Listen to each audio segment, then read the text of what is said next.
అమావాస్య దివ్య హోమ కార్యక్రమాలు అమ్మవారి అనుగ్రహంతో పూర్తి కాబట్టాయి. ఇక తదుపరి వచ్చే నెల అంటే మార్చి 28వ తారీఖు, మార్చి నెల 28వ తారీఖు అంటే ఉగాది 30 తారీఖు వచ్చింది. అంటే అమావాస్య ఎక్కువ తక్కువ వస్తుంది. ఇప్పుడు కూడా మీరంతా కన్ఫ్యూజ్ కాకండి. ఎవరా కూడా మేము ఏమైతే పెట్టినా సరే 3-4 సార్లు ఆలోచన పెడతాం. వచ్చే నెల 29వ తారీఖు అమావాస్య ఉంది, కానీ 5 గంటల వరకే ఉంది. కాబట్టి అది ఆ హోమానికి పనికిరాదు. అందులో ముందు రోజున 28వ తారీఖు సాయంత్రం 6 గంటలకు అమావాస్య ప్రారంభమవుతుంది.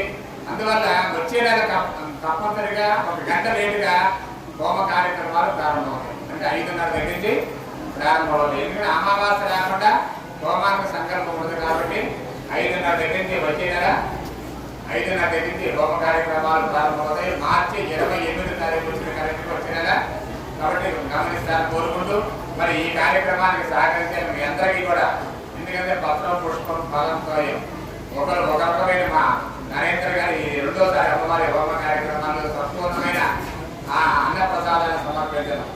అలాగే ఎవరు తోచిన విధంగా వారు సహకరిస్తున్నారు.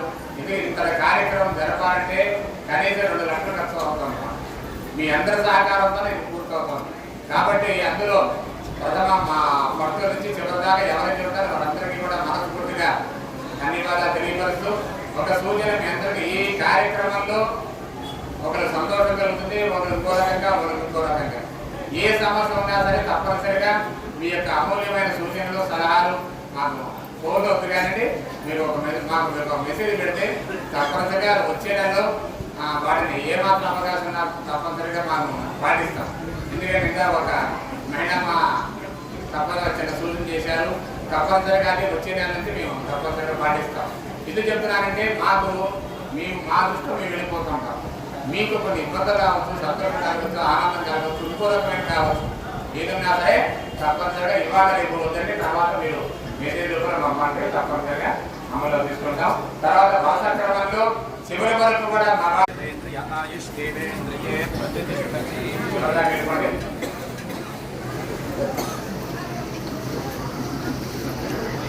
మీరు అంటే మా దర్శనం అంతా చేసుకున్న వాళ్ళు మళ్ళీ అక్కర్లేదు. లోపల వెళ్ళి దర్శనం చేసుకున్న వాళ్ళు ఉంటే కనుక ఇదే బస్సులో వచ్చి నమస్కారం చేసుకోండి. సరే ఇక్కడికి